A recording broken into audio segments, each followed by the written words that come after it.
My listeners know I'm all about comfort and spending time in bed, whether I'm working, relaxing, watching movies, whatever. And it's gotten so much better with Buffy bedding. Buffy has the softest bedding on earth. The Breeze sheet set by Buffy, they're woven from eucalyptus, making it softer than cotton or linen. What I also love about Buffy sheets, I get hot during the night. Eucalyptus is naturally cool to the touch. It's research backed to be more breathable than cotton or linen and perfect for hot sleepers like me. Upgrade your bedding with the Breeze sheet set by Buffy. Go to buffy.co and use code RR for 25% off your first order. That's buffy.co, promo code RR for 25% off. It's the calm before the holiday storm. But you can prepare your e-commerce business for the holiday rush now just by using ShipStation. Whether you're shipping from your house or a warehouse, ShipStation can help you increase your profitability. Now, I love ShipStation, and that's what I'll be using to send your packages for the upcoming merch drop of See Some World. With ShipStation, you can manage orders, print labels, compare rates, optimize every shipment, and automate delivery notifications. Set your business up for holiday season success with ShipStation. Go to ShipStation.com and use code RESPECT today and sign up for your free 60-day trial. That's ShipStation.com, code RESPECT. Ladies and gentlemen, boys and girls, and those who don't identify as either, you are listening to Ratchet and Respectable. I'm pleased to report to you that since the last time we spoke, I have pretty much done a bunch of nothing. That's it, nothing.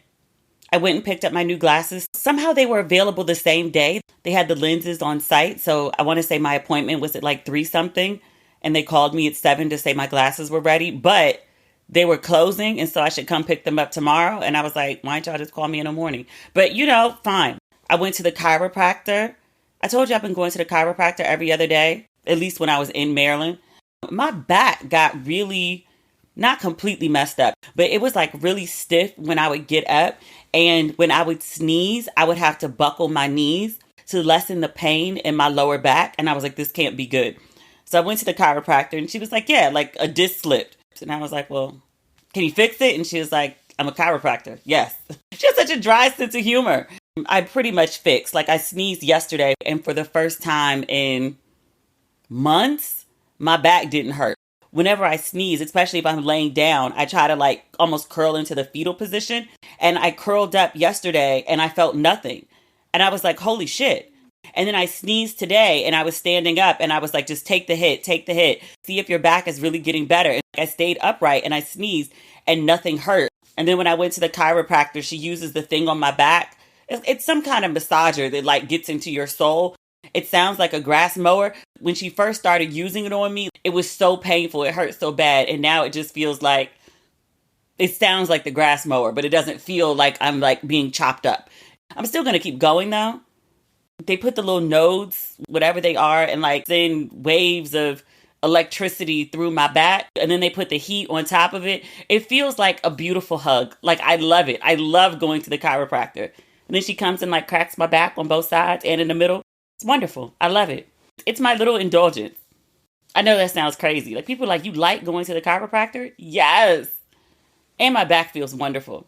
I'm going to start working out again. When I was in Europe, I was doing my stretches and obviously doing my walking, but I haven't really been doing much since I got back. Definitely haven't been using my kettlebell, which I also love, but I'm ready to reincorporate my kettlebell back into my life. I'm actually quite excited about it. It's the weird things. Oh, I went out Wednesday night, but it wasn't like out. It wasn't like gallivanting out. A warm meal with a nice gentleman. And then Thursday, I literally laid in bed the entire day. Read Jada's book. I did my 100 pages. Did you? I actually did over 100 pages. I got to 122. Like the next chapter ended at 110. So I just kept going. And then it was getting to a good part in the book. So I was like, oh, I'll just keep going a little more. But most of the day, like literally I laid in bed all day and took care of a bunch of stuff that I needed to for Ghana. Like I keep a running list when I'm traveling of things that I need to purchase, things that I've run out of, things that I need to take with me on the next trip. So I had to put a bunch of stuff in my Amazon cart and have it sent to me. Yes, I easily could go to the store, but it's so much easier just to have it delivered to me. And then, like I told you, I was like sick of wearing the same stuff. It's like one of my pet peeves. Somewhere around like month 8 or 9, whenever I'm gone, I'm just like, I'm tired of wearing the same shit in rotation. Because I'm living out of suitcases. Essentially, it's one suitcase for clothes, one suitcase for bags and accessories, and then the other suitcase of like, I don't know, random personal items. Everything from Alka-Seltzer to plastic tampons to chives. Couldn't find chives in Ghana to save my life. Next time, I'm taking like a block of cheese. Do you remember when I was in Ghana, there was like a cheese shortage? For like 2 months, there was no cheddar cheese. And then when they finally did have cheese, it was like $20 for like a small brick of cheese. And I was like, go fuck yourselves. Yeah. I was like, I cannot run out of cheese again. So I'm taking a block of cheese in my suitcase when I go back to Ghana. But I did buy a bunch of clothes. Half of it's going to go back because I have to try it on and decide what I do like and what I don't. I was like, I don't want. I have clothes. I can be covered. The clothes are very nice. There's nothing wrong with them. I'm just so incredibly sick of wearing the same thing. You try wearing the same thing in rotation for 9 months straight. It'll drive you up a wall. It doesn't drive me up a wall until like month 8, month 9. And then I loathe it. And then like new shoes, which I told you like I genuinely needed because like I literally walked holes into my favorite pair of shoes. I've replaced them. I bought a new pair of shoes. I found them online. Had to search a little bit, but okay. But then I need like a backup pair to those because clearly I wear them too much. So yeah, like that's the type of stuff that I did yesterday. Also, just be mindful that in order for me to shop, and I do this with everything, to like pick a hotel, to pick a flight, everything, I have to go through all of the options to see what's available, and then I can make my decision from there. So I go on my favorite sites, and like even like the big department stores, I have to go through all of the dresses in my size in order to make a determination about which dresses that I want. I have to see everything that's available. It's a bit neurotic. I'm not going to do anything else today either. It's raining. It's Howard's homecoming, and there are people in town. I wanted to grab dinner with one of my friends, but if I know her and I know me, we ain't going out in the rain. She's an ex-New Yorker. Actually, she's from New York, so she's always a New Yorker. But she lives in LA. It does rain in Southern California, but not often. That's not the point. Oh, yesterday I did watch Beckham. There's a four-part documentary series about David Beckham, footballer / international icon / has been retired for years and is still like the face of everything. I want to say he was the face of the World Cup in Qatar. He was everywhere when I was overseas. I didn't get into him until he was with Posh Spice, and then it was just unavoidable in the 90s because they were like the it couple, even though they were very British. America has a weird relationship with Brits. Like sometimes we care, sometimes we don't. But the Spice Girls were so huge. I was only into Mel, Scary Spice. In retrospect, it's really fucked up that they made the black girl the scary one. Like, what exactly about Mel B is scary? Is she angry? Is she aggressive? Is she mean? Will she fight you? Like, why is she Scary Spice? She's actually super petite with like a bundle of fun energy. Like, why exactly was she scary? Was it her like unstraight hair? Like, what made her scary? Anyway, I paid attention to David Beckham because he was married to one of the Spice Girls. And the longer they were together, like the bigger and bigger and bigger in fame both of them became. So I was like always mildly interested in him. And then he just became like this overall cultural phenomenon. He was this huge cultural thing. And then he came to the US. I mean, all of this is in the documentary. But I didn't really know much about him as a personality. I just know David Beckham, retired football star, international icon, super wealthy, had a kid named Brooklyn because I was obsessed with Brooklyn. And then they named the kid Brooklyn. I knew he had 3 kids. Knew he and Posh were still together. Knew she had a fashion line, which does not come up at all in the documentary. But I didn't know much about the ins and outs of their lives. I saw a couple other people on my Facebook page talking about the documentary. And I was like, oh, okay, well, you know, I'm interested enough. If it's good, I'll give it a watch. You know, if anything's halfway decent, even if it's not my usual fare, like if it's getting enough good reviews, I'll usually like check it out, at least for the first episode. Riveting. His father was kind of like white Joe Jackson, except I don't think he beat him. He just made him practice like a lot to the point that the mom was like, hey, I feel like you're doing too much. And he was kind of like, mind your business, lady. We about to create a superstar. And did. Also didn't know about like all the lows in his career. Like he made some pretty big public mistakes. One of them was completely professional. He flipped out during a game and got kicked out, and then the team lost the World Cup. His countrymen proceeded to harass and boo him every time he was seen in public on the football field or otherwise for like 6 months. That's crazy. Like, his family got death threats. He and his wife got death threats. They had a baby. People were threatening to kidnap the baby. Like, I mean, it was crazy shit. I was like, I would have gave all y'all the finger and quit. But, you know, he stayed the course. And after 6 months, like, people were like, all right, he's fine again. But they were like, he was really depressed. And like the team, I mean, obviously everyone was upset with him. The speculation was they could have won if not for him getting kicked out. But even the team had to rally around him and be like, okay, like, you know, you fucked up. All right. But nobody deserves this. Like, this is too far. He's a strong dude, because I think most people would have faltered. And they asked him, they were like, how did you get through it? Like, what was the secret? And he was like, I really don't know. And you can see, like, it's been almost 30 years since that happened. You can still see the wear on him when he talks about it. The other thing, and I feel fine saying this because all of this is public knowledge. Like, it's a documentary about one of the most famous people on earth. The other thing, he was really into Posh when they met. And actually, he was really into her before they met. He tells this story about watching a video of the Spice Girls, and he saw Posh and was like, yep, that's it for me. I'm going to marry her. And then fast forward, 2 of the Spice Girls are at the football stadium for something or another. I mean, they're hugely super famous.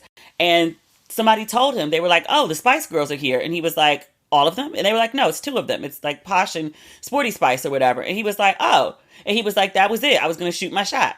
So he went, he met her, they exchanged numbers, and like it went from there. But he meets this lady, and he pretty much says, I was gone from day one. He was like, I used to drive 6 hours one way just to go spend an hour with her and then drive back. That's when he didn't really have no money. When he got money, he was chartering planes to go see this woman and then turn the plane back around. I was like, are you serious? He was. I mean, he married the lady. They've been together forever. He also cheated on her, like, very publicly. And I was like, how do we get to the point where you're driving 6 hours each way to see somebody for an hour, where you're chartering planes to be in their face for 40 minutes, to the point that you married them, got 2 kids with them, and she might have been pregnant at the time, and then get caught publicly cheating on them? Like, I was just like, nigga, white nigga, what are you doing? I mean, this is years ago. He also did some other crazy shit. He pulled what I would call a Barack. I won't tell you what David Beckham did, but I refer to it as a Barack because it was his autobiography, not Michelle's. Or was it Michelle's? One of them told a story about shortly after they got married, Barack had a book deal where it was a bunch of money and he hadn't turned it in. So the publisher was like, well, you ain't wrote the book, so give us our money back. So he got married to Michelle, and then I want to say like within like a month of them getting married, it might have been less than that. And he was like, yeah, I'm going to go to Bali and I'm going to go write this book and like, I'll be back. And I was like, nigga, what? I was like, is this wife life? Like, I struggle with it. David Beckham does some shit like that. And I was like, yo, most of the documentary, he's lovely. He's charming.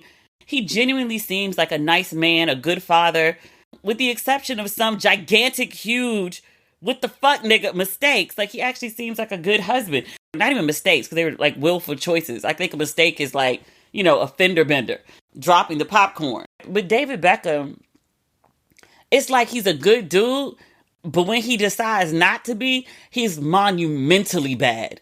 Like the first half of episode 4, I was like, they're really still married? Really still married? Remember Michelle Obama talked about, she was like, well, you know, we've been married 30 years and, you know, 20 of them have been good. Like 10 of them were pretty bad. I was like, a third? People are like, that's what marriage is. And I was like, I think that's why I can't be married. Does everybody experiencing that? A third of bad? A third? He tried it though. That all of episode 4, I was like, you gotta be fucking kidding me. You gotta be fucking kidding. You gotta watch it just to get to episode 4 to see if you have the same reaction I did. Because I was like, nigga.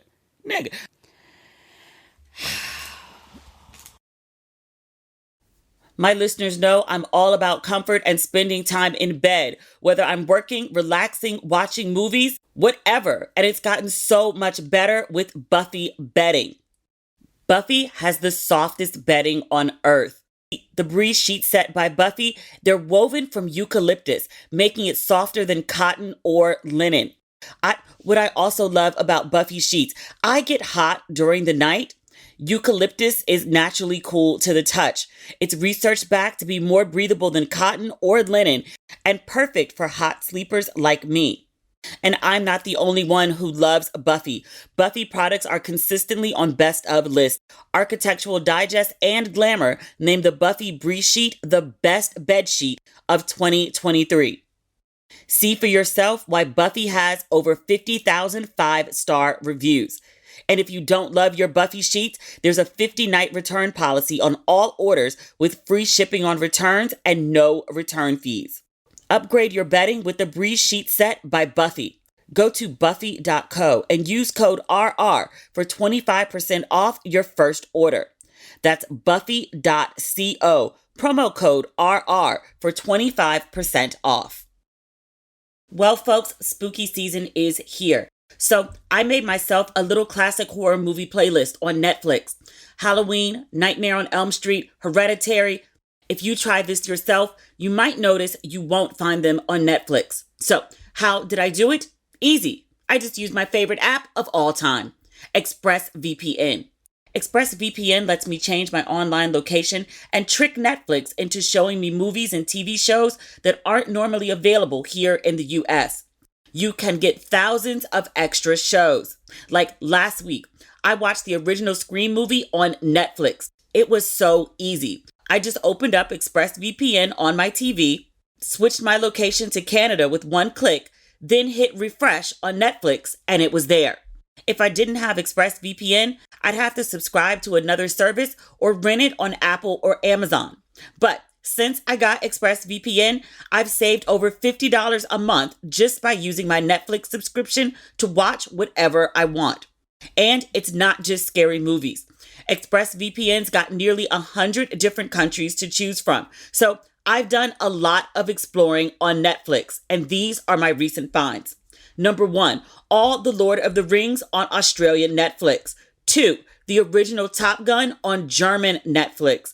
And 3, Parasite on Korean Netflix. ExpressVPN works on everything: phones, laptops, tablets, TVs, and it's not just Netflix. ExpressVPN works with pretty much all the streaming services: Disney Plus, BBC iPlayer, Shudder, you name it. So get your money's worth and get these 3 extra months of ExpressVPN for free when you go to expressvpn.com/ratchet. That's expressvpn.com/ratchet. expressvpn.com/ratchet. Support for today's episode comes from Jeannie Kane. Perfect timing, honestly, because fall is on its way and my wardrobe could definitely use a refresh. Jeannie Kane is a California brand through and through, and their staples make getting dressed easier than it's ever been before. Think minimalist and effortless, but totally refined. From luxurious cashmere sweaters and iconic accessories to elevated versions of all your everyday basics, Jeannie Kane is here to help you live your best season yet. Now, I love Jeannie Kane. I'm obsessed with their Flynn cashmere sweater. It's the perfect everyday V-neck. What I love most about Jeannie Kane is their collection is designed so intentionally. You can style pieces together without a second thought. And I'd love to pair Jeannie Kane sweaters with everything from classic denim to a simple slip dress for a look that's effortless and so easy to put together. Find your forever pieces at jeanniekane.com. Our listeners get 15% off their first order when you use code RATCHET at checkout. That's 15% off your first order, JENNIKAYNE.com. Promo code RATCHET. Let getting dressed be one less thing to worry about. It's the calm before the holiday storm. But you can prepare your e-commerce business for the holiday rush now just by using ShipStation. Whether you're shipping from your house or a warehouse, ShipStation can help you increase your profitability. Now, I love ShipStation, and that's what I'll be using to send your packages for the upcoming merch drop of See Some World. With ShipStation, you can manage orders, print labels, compare rates, optimize every shipment, and automate delivery notifications. It makes my shipping life so much easier. Also, you can get discounts of up to 84% off USPS and UPS rates. Over 130,000 companies have grown their e-commerce businesses with ShipStation, and 98% of companies that stick with ShipStation for a year become customers for life. Set your business up for holiday season success with ShipStation. Go to ShipStation.com and use code RESPECT today and sign up for your free 60-day trial. That's ShipStation.com, code RESPECT. What else did I watch?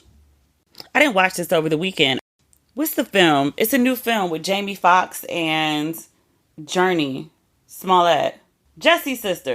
We know who she is outside of Jussie, though. Speaking of Jussie, no, we'll come back. Well, no, we're here. Jussie been having some problems over the last few years. I read yesterday, I saw it on TMZ, I think, that he's entered rehab. A rep for Jussie told TMZ, Jussie has had an extremely difficult past few years. He has quietly been working very hard for some time now, and we are proud of him for taking these necessary steps. TMZ says they were told that he's in an outpatient program. I ain't trying to be funny. Why are they telling us this? It's not like he was in the middle of like a big project and now he has to leave the project to go focus on rehab. He might have been working on things behind the scenes, but to the public, he hasn't been doing anything that he was on our radar. I haven't thought about Jussie Smollett in months. I don't understand why there needed to be an announcement that he was going to rehab. This don't seem weird to you? I'm not questioning whether the man needs help. I think everyone would probably understand that he needs help and has probably needed it for some time. I would say that there was probably something going on with him that went left that led him to pulling that stunt, because the stunt was bad. We don't need to go into detail what it is. Everybody remembers Subway 2 a.m. Chicago and then the Nigerian brothers. So everyone remembers that circus. Something clearly had to be happening in order for him to do that nonsense. And then there was a whole bunch of fallout, which I'm sure exacerbated whatever he was dealing with that led to the stunt. And his career has never recovered from that. So I don't doubt that there's a lot going on. Actually, it makes complete sense that there's been a lot going on with him. I just don't understand why there needs to be a public announcement about him going to rehab. This seems to me like some old school PR shit. Like anytime somebody did something crazy, like the next day, it was like, oh, I have a drug problem. I have a drinking problem. I'm dealing with anxiety. Like, and all of those things could be very true. But it was always like something crazy happened. And then literally 2 days later, it'd be like, okay, the client is going to rehab, as if to explain away whatever crazy thing they just did. But the person was doing something at the time. I'm like, you waited, what, like how many years after that incident to be like, okay, I'm going to rehab? Like, you could have saved yourself years ago, bruh. Why didn't you just say back then, I'm going to rehab, whether you were going or not? Just announce it so people can get off your ass. Maybe this is like a reboot he's trying. I'm not mad at it. It's been some time. People have done worse things. You needed some attention. You lied about being lynched at 2 a.m. on the streets of Chicago. In the grand scheme of things, some time and money were wasted. Like, you know, you're not a credible man, but it's not like, you know, he's doing accounting for a living. It's not like he's running for office. I'm willing to move on from Jussie, forgive if whatever that's required, whatever. If he wants to act, I have no problem with him acting. We let R. Kelly piss on children for 20 fucking years. Like, surely we can't really still be mad at Jussie over this. Like, I mean, can we trust him? No. But he's an actor. Like, can he still act? Like, fine, I don't care. But his sister is in this really good movie on Amazon Prime, The Burial. That's the name of the movie. Jamie Foxx and Jeannie Smollett both played lawyers on opposite sides, opposing counsel. I don't think I even knew this movie was coming out. It just kind of like popped up out of nowhere. And I was like, oh, okay. And then I saw it was Jamie Foxx, and I really like Jamie Foxx, like just overall celebrity persona. It's not like I know the man, but I like who he presents himself to be. It's a movie based on a true story about a very famous black lawyer who I never heard of, but okay. But because it was Jamie Foxx, I was like, well, let me just, give it a watch and just see what it is. Trying to support the black man. Jamie Foxx is all over the posters. I didn't see Jeannie Smollett was in it initially. First time I tried to watch it, really couldn't get into it. It's a slow build. Jamie Foxx plays a pretty eccentric character. Charismatic, some might say. I found it a little over the top, but it wasn't bad. It just didn't hook me. I tried to watch it and I think I fell asleep, and I was like, well, look, I gave it more than 20 minutes. Surely that's got to count as a full stream. Okay. And then somebody DM'd me and was like, oh, did you get a chance to see it? Like, it's really good. And I was like, it was too slow for me. It just couldn't get going. And she was like, give it another try. Like, it definitely picks up. Like, it gets good. And I was like, well, all right, sis. Like, if I have some downtime, and I had to twist my hair. This is when I was in New York. So I was like, well, I ain't got nothing else to do. Let me see if it's anything to get into. So I tried it again. It actually did pick up. I think it's worth watching. It's not like run out immediately and go watch. Like the Beckham documentary. If you haven't watched it, because it didn't just come out, but you should probably prioritize it. The Burial, it's good. If it's too cold to go out, if it's rainy, it's something good to put on. It will keep you entertained. Or if you just want to support the black man and the black woman doing honest work, it's worthwhile. We have weird news this week. I guess this isn't really weird. Jeezy put out a statement about his divorce. I think up until now, he hasn't said much.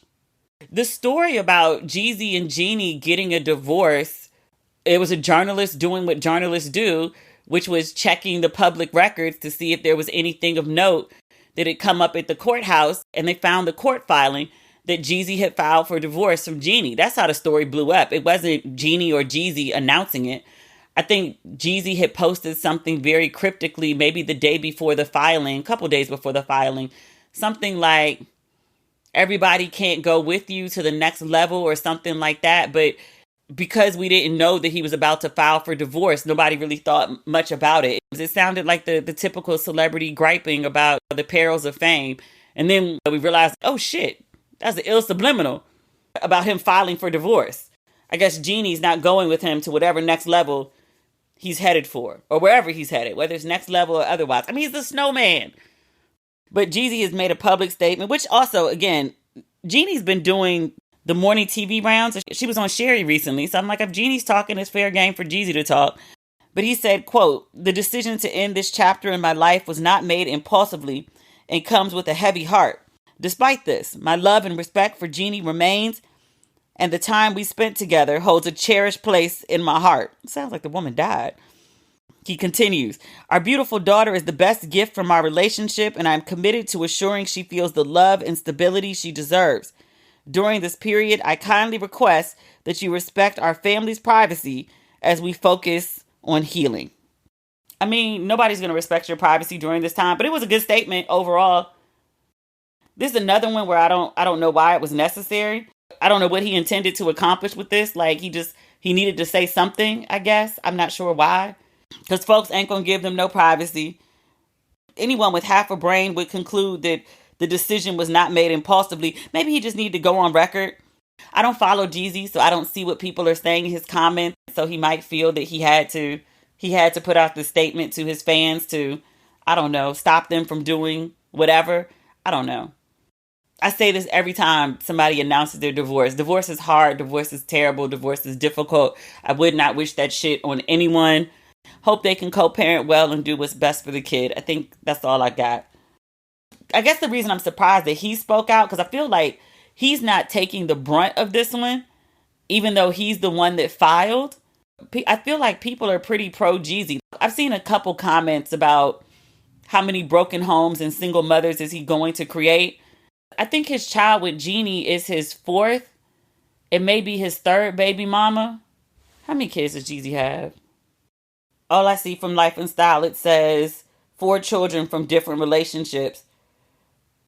They all have his last name, so I can't tell how many mothers. Oh no, here we go. There's 1. There's 2. There's a son. They don't know who his biological mother is. I'm reading this on Hollywood Life. So Jeannie is either the 3rd or 4th mother of his children. So it's a fair comment to be like, how many single mothers and broken homes are you going to create? Fair. But for the vast majority of commentary that I've seen about Jeezy and Jeannie, she's the one taking the hit for it. And it's like, well, what did she do to make him file for divorce? The theory is men don't usually file for divorce. Men just cheat. and piss the woman off until she decides to leave, she decides to file. But they were like, well, what happened? And Jeezy filed. She must have done something. I think there was also an interview she gave where she talked about having a temper. And people were like, well, she said she had a temper and she must have talked crazy to him. But people have just decided that she's the villain in this relationship. Also, she's been previously married and divorced. And they're like, well, she's on her second divorce, so it must be her problem. I'm like, well, he's on his, third or fourth mother of child. I'm like, they might both have issues. Is that possible? Is that possible? Not the biggest fan of Jeannie after that quote came out about black men being, what did she say, a side dish? I could have done without that commentary, but I also don't like watching people just beat up on her just because she's a woman. I hate intersectionality sometimes. She's an Asian woman who said this asshole shit about a black person. And so the black in me is upset about that shit, but the woman in me still feels bad for her. I hate it. I hate it sometimes. Lupita don't bother nobody. Lupita minds her business. We ain't heard no drama about Lupita in she been out a good 10 years. All we hear about is how lovely she is, how men just fall into her arms, how they're so captivated by her. There used to be this viral video floating around Instagram for years. It was a compilation of men just looking smitten and warm and fuzzy while hugging Lupita. I literally cannot think of any Lupita drama. I guess when she first came out, she wasn't identifying as black, and black Americans were like, ma'am. If you grow up in a culture where everybody's black, Kenya, you're not defined by blackness. Everybody's black. So what does that mean? In Ghana, running around being like, I'm black. They're like, and the sun is in the sky. What are you saying? Does it matter? But classism, a thing. Huge thing. Gigantic thing. Race? No one else black cares. So it makes sense in context. I know in publishing circles, there was a really big thing about why she didn't have a black team. The thought was if she had anybody black in her inner professional circle, somebody would have told her, you don't go do interviews in America declaring that you're not black. That's not going to go over well. That said, that happened on her early rounds of press, and we've heard nothing crazy from her since then. About maybe a year and change ago, she announced that she was in a relationship. She was serious about this one. And apparently he's acted an ass. Ungood. Very ungood. So they made an announcement they were together, and they didn't make an announcement that they broke up. So she went to a Janelle Monáe concert with Joshua Jackson. White boy, cute white boy. Recently divorced, I read. Oh, is that who that is? Oh, that's kind of messy. I thought it was messy because Lupita was known to have a boyfriend, and then she was out with Joshua Jackson, and people were confused. Hey, don't you got a man at home? Why you out with this man, this white man? I didn't realize Joshua Jackson is Jodie Turner-Smith's estranged husband. They filed for divorce, but they're still legally married. That's who she was out with. Oh, that's why this is a bit of a scandal. Oh, it's all coming together now. Let me scroll back up and look at him. He's a nice looking white boy. That's a lot of confusion for a married man. Oh, Lupita, I don't know if I like this. When did they file? Oh, shit. Jodie filed for divorce at the start of October. Baby, we only at the 20th. It hasn't even been 3 weeks. And you out in public with a new woman already? I guess if it's over, it's, kind of over because they're still legally married. I guess he got a type, though. He like a bad black chick, a melanated one. But Lupita did put out a statement because folks were like, where your man at, sis? Where your man at? This was her statement. It was a long statement, too. She says, there are much more important things going on in the world right now, and my thoughts are with those who are deeply suffering. I assume she's referring to Israel, Palestine, Ukraine, any of those. At this moment, it's necessary for me to share a personal truth and publicly disassociate myself from someone I can no longer trust.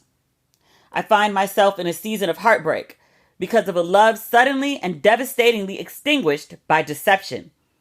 I am tempted to run into the shadows and hide, only to return to the light when I have regained my strength enough for me to say, whatever, my life is better this way. But I am reminded that the magnitude of the pain I am feeling is equal to the measure of my capacity for love. And so I am choosing to face the pain, cultivating the courage to meet my life exactly as it is, and trusting that this too shall pass. The promise, they say, is that a tender heart is what gives birth to fearlessness. I hope it's true. I share this to keep it 100 and hoping that the knowledge of my experience might be useful to someone else out there experiencing the grip of heartbreak, who is poised to try and escape from the pain and miss out on the wisdom that comes from it. Hashtag breakup. Let's face our pain so we don't spread it. Girl, I like Lupita. I like Lupita lots and lots and lots. This could have been 2 sentences, sis. Somebody said that to me when I announced, oh my God, you see how hard I'm laughing at this shit. It was so terrible at the time. When I announced that me and my ex-husband had gone our separate ways, we've been separated for a minute, living in separate states, but I hadn't legally filed for divorce. I had to file and then wait till he was served before I could make a statement. I wrote this long ass explanation of like why we're not together and, moving forward and blah, blah, blah. Somebody was like, this could have been 2 sentences, sis.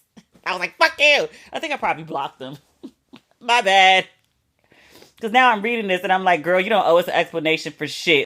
Clearly you're feeling it. You're trying to make artistic sense of it. You're forming very beautiful sentences. You're trying to make sense of the heartbreak and the betrayal and whatever you're feeling at the moment. Like, I mean, she's an artist, clearly. I totally believe she personally wrote this in her notes and then pasted it into the caption. You don't owe us this, sis. And it's too much. We don't deserve this much of you. We don't know you personally. You're not calling us at 2 a.m. when things fall apart. I appreciate that you've shared these very beautiful words, that you've tried to inspire people in the midst of your heartbreak and pain. You don't owe us this shit. No one does. The nigga lied. Hashtag single. Hashtag breakup. Really, we could have got to the point in 1 sentence. If I knew Lupita, I would call her. I'm like, girl, a nigga who deceived you don't deserve words this beautiful. And neither does a bunch of people who don't know you. I hope you feel better soon. I guess she's taking the old school advice, like you get over somebody by getting under another. I mean, some folks would say it works. I wish her well. I genuinely like her. Now, this married man you messing with, sis, he's estranged. There's been a filing. A divorce is in progress. I don't know if taking up with somebody in the middle of divorce and with a young child, no less, is the type of healing you need, but maybe he's just providing good dick. I don't think I like it. I don't have to like it. It's not my life. From what she's describing, and she was in a messy situation with her ex, he deceived her. This is by nature, even if he's an upstanding guy, he's in a messy situation. Like he's going through a divorce and they have a young baby. Like is that the healing you need? Surely you can find a man without an estranged wife and a young baby to get underneath or climb on the top of. However y'all like to do whatever y'all like to do. Go to concerts with. We know for sure they do that. Suge Knight, he's starting a podcast from prison. You know for sure Suge Knight got some good stories to tell. But also, how are you doing a podcast from prison? TMZ announced, TMZ has everything this week. Oh, Dave Mays, he's the founder of The Source. He's involved in this. He's working with Suge Knight on a podcast called Collect Calls with Suge Knight. Are you kidding me? Is this legal? Does the prison system know he's up to this? How much time does he get on the phone to record an entire podcast? I'm reading this from TMZ. It says Suge aims to address everyone who allegedly used his name for headlines over the years. It said in the preview you can hear him accuse people of lying on his name. He plans to address former associates like Akon, Master P, Dr. Dre, and Snoop Dogg. That's going to be messy. It says Warren G appears to be the first person Suge Knight comes for. They really put this in a press release. In addition to firing back at his haters, Suge Knight also wants the podcast to be a tool for the younger generation. He wants others to benefit from his experiences in the music industry and also plans to answer questions from his audience. Apparently 5 30-minute episodes are already recorded. And they're going to release new episodes each week on all major platforms with audio on Thursday and video on Friday. He's shooting video from the Pokey? Collect Calls with Suge Knight is scheduled to launch on Halloween. I feel like I need to listen to at least the episode just for the shits and giggles of it all. But also, I want to know how they're doing video from prison. Where is he locked up at? I really want to know if his prison system knows that he's doing this. This can't be legal. I swear this can't be legal. What does it say? Don't ask for permission, ask for forgiveness? Is that what we're doing here? In Jada Pinkett Smith news, before we talk about the book, she did a launch in Baltimore, but she's from Baltimore, so it makes sense that she would do a book launch there. Her husband, who had been posting like he was in the middle of nowhere, he wasn't in the middle of nowhere. He was on a plane to Baltimore to be with his wife, who don't want to be called his wife, but also does interviews saying he's her man. I give up trying to understand. We just got to treat them like we treat every other like dysfunctional auntie, uncle situation in the family. Your family has some dysfunctional relatives. Mine too. Some years the spouse is there for Thanksgiving. Some years they're not. Sometimes you don't see them 4 years and then they're back like they never left. It happens. But there was a woman when I was a child that came around with a man for years. I called her Auntie so-and-so. And then one day the family friend showed up with a new woman. And I was like, Harpo! The equivalent of, I was a child when all this happened. But I was like, Harpo! Who this woman? And my mother was like, shh, that's his wife. I thought Auntie so-and-so was his wife. No, that was his girlfriend. They wasn't together at the time, but this is his wife. And I was like, well, where's Auntie so-and-so? And she's like, I don't know. We don't mention her no more because that's his wife. And I was like, oh, everybody got a couple in their family that, their situation, you don't really know what their situation is. You just be like, whatever. It's not my situation. And let it bang. I feel like that's how we got to treat Jada and Will right now. Like they figuring it out, I guess. According to them. Will is flying from the other side of Earth, Will and the whole family, to get to Jada's book launch in Baltimore. Also, Gammy just turned 70, Jada's mom. Will and the whole family were there for that too. Will and his mother and all the kids were there to celebrate Gammy. Y'all are a family. Y'all just doing some different things that everybody don't understand. I think your big mistake is trying to explain it to people because you're trying to explain some stuff that people don't want to understand. It's too out the box. People are very traditional. Like as a culture, as a society, we like to think that we've advanced, that we're ready for new things. Not really. We struggle really a lot with anything that's not traditional. Like moving the needle on like damn near everything is an upward battle. Folks worried about Will. Will is running. Will is on some Oleta Adams. I will get here. Railway, train, mountains. Nothing is an obstacle. He will get to Jada. He's like David Beckham in that way. They're going to get to where they want to be. Folks worried about Will. Will wants to be with Jada. And apparently Jada wants to be with Will. I don't understand it. It's not meant for me to understand.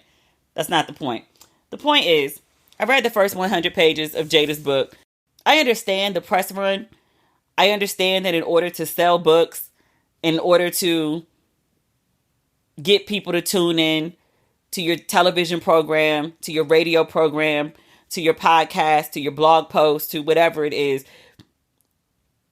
you give the most salacious details that are available, as much to get the book sales, as much to get the clicks. Like there's a whole machine that goes into the marketing, the press of a big book, one that she was paid many, many millions for, but to get it out there and get it inevitably to the top of the New York Times bestsellers list.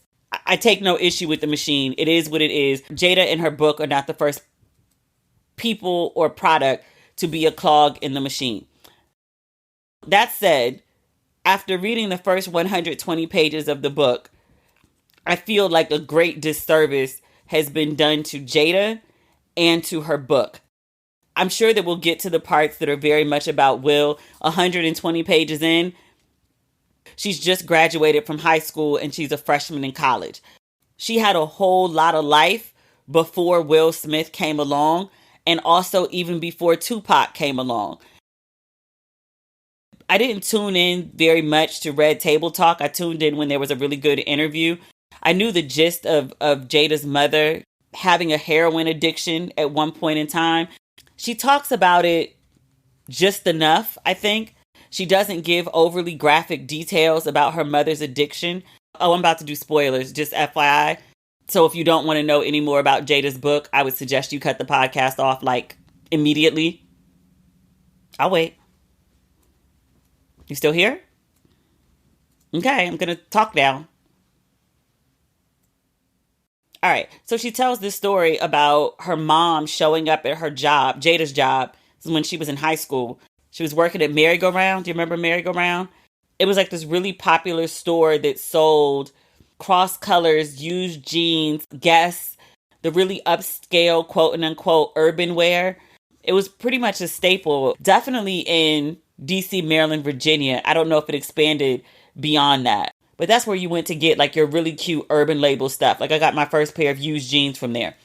She said her mom came to the mall one day and she wanted to put a leather jacket on layaway for Jada's birthday. And she was so high. Jada observed, she was like, I didn't know, one, how she got there without killing herself. Like, did she drive here? Oh my God. And she says in the middle of the transaction, her mom is so high on heroin that she nods off standing up. That's probably as much detail as she gives about her mother's addiction. I appreciate that she tells the story in an honest way because it's very difficult to talk about people that you care about who are also very flawed. You want to tell the story and its impact on you, but you also want to leave them with dignity in telling their story. And I think she draws a really fine line in the way that she speaks about her mother, especially with her mother being a public figure in her own right, too. It's not like we don't know who her mother is. Also, I appreciate the way that she tells stories about addiction. Both her mother and father were addicts. And then I want to say her paternal grandmother was a weekend alcoholic.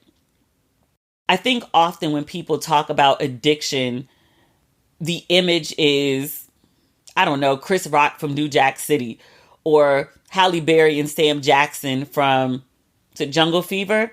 I think that's what people think of when they think of addiction. According to Jada's version of events, Gammy was working full-time, was in school full-time to become an RN, and had a full-blown heroin addiction the whole time. At the time when she comes to Jada's job and is so high that she nods off standing up in the middle of a transaction, she was coming from work. Like her mother always held down a full-time job while also being a full-blown heroin addict. I'm flipping through the pages right now. Her relationship with Tupac has been grossly misrepresented in the media for years, but also most recently. He doesn't come up until page like 81, 82, because she meets him in high school. She makes it clear from the very beginning, they were just friends. They were very close friends. They had one of those unique bonds where you just meet someone and immediately you're like, boom, this is my person.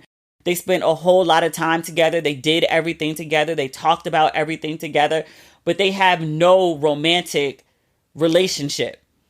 The way she describes it is they were genuinely like brother and sister. And in fact, it wasn't just her and Tupac. It was her, Tupac, and this white boy that she was dating who she asked Tupac to befriend so she would have a reason to get to know the white boy. Like the three of them were running around Baltimore together. They have, she doesn't specifically use this word, but it's a common term that we use now, like a trauma bond, really. Both of them have mothers with addictions. The white boy that they hang out with, his mother was ill. Did she have a stroke or something? I want to say she was disabled. So his mother is incapacitated in a different way, but that's like the common thread between the three of them. Jada points out that her mom was always able to hold down a job, so they were able to live decently. Tupac's mom, not so much. And she talks about how Tupac had nothing. And so she was like, I would buy him clothes. I would buy him food. And she's like, I had to present it to him in a way that didn't insult him. She said he was a very proud person. He would never have taken the food or clothes as charity. And she was like, I had to couch it as, oh, I was buying something for myself and I saw this and I was like, yo, he would love this, blah, blah, blah. But she was like, that's how I made sure that he had a decent meal and had a clean shirt. The picture that she paints of him is very, very, very different than the one that the public has painted, particularly bloggers and podcasters, of their relationship. It's almost like insulting the way it's been mischaracterized. Her version is so much different than what's been put out there. She talked extensively about selling drugs in Baltimore while she was in high school. Like, she stopped selling drugs because she goes to college. She had a couple really crazy run-ins where she should have been dead and still wasn't quite out the game. Her mother found out she was selling drugs. Actually, her mother found out she got robbed while selling drugs. And her mother made her go away to school. And that's how she got out the drug game. And I was like, that's crazy. I knew Jada Pinkett Smith grew up in Baltimore. I knew the time period that she grew up in Baltimore. All of DC, Baltimore, the PG suburbs, like all of DC was a hot mess in the 80s, especially the 90s. It never crossed my mind that her life was that chaotic. I think probably because she's so talented and was talented from a young age because she went to a performing arts school. I think I put in my head that she existed in a bubble. And clearly she wasn't. She was right up in the mix. She just happened to be really talented and had a way out. Her talent got her into college out of state. She's lucky. So was Tupac. She had a really interesting life. We talked about the Will Smith quote last week. He sent a statement to the New York Times. In summary, he was saying he learned a lot about Jada reading her book and said that if he had known all of the things that he learned after reading the book, that he probably would have behaved differently. That's my summary of what he said. You've been with somebody 30 years and you didn't know these stories before she put them in a book? Really? Like enough to the point that you were like, had I known, I would have behaved differently. I could see like a detail or two. Like I still find out stuff about my parents all the time. But I'm just like, the gist of it, the overall gist, I feel like I know the stories, but I actually communicate with them. Maybe he doesn't communicate. I don't know. He was on movie sets for a good chunk of their marriage, I guess. She's got a lot of issues with men, father figures, I would say. Her biological father wasn't very much involved. And he tells her point blank, like, I can't be a dad to you. Not even a good dad. He's like, I can't be a dad to you. Like, I have an addiction and like, that's just where I am. And she said, like, at that point, he really hadn't been around that often. But she was like, I respected that he didn't leave me guessing about what role he was going to play in my life. Then her mom marries this guy, a lawyer. The new guy was great. She was like, my mom was off working and then also like a full-blown addict, but she was too young to realize at the time. And so she was like, me and old boy like rocked out. We were good. Like he was a great dad.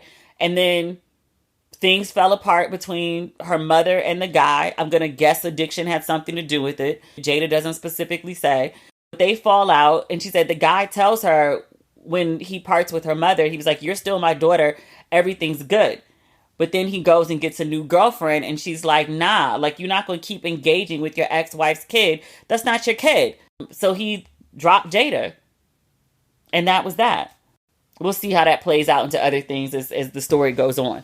But I do just want to make another point about the idea of addiction. Jada's grandparents, maternal grandparents, so Gammy's mother and father are staunchly upper middle class people. They're like one of the first black families to move into a white neighborhood. They live in a big ass house. I can't remember what the father did. I want to say he was a doctor. She describes her grandmother as being like a socialite of some kind. Gammy ends up being a teenage mom and then has like a full-blown heroin addiction. So I sometimes think when people think of like addiction and also middle class families, they think money solves every problem. And it's just not true. If nothing else, like my big takeaway from this book, and I think this is the importance of like why people need to tell their stories, why I'm very mindful of not trying to silence people like Jada, is because if you let other people tell your narrative, like you have no fucking clue what they'll say. They'll say you're in love with Tupac and y'all had this romantic relationship for years. But her story is so much bigger than like what it's been reduced to. I'm enjoying the book so far. I'm looking forward to the next couple chapters. I told you I read ahead a little bit. I did flip ahead to see where we end up, somewhere around 200, just in glimpsing I saw that Will appears. We'll talk about the next 100 pages next episode. All right. Talk Tuesday. Bye.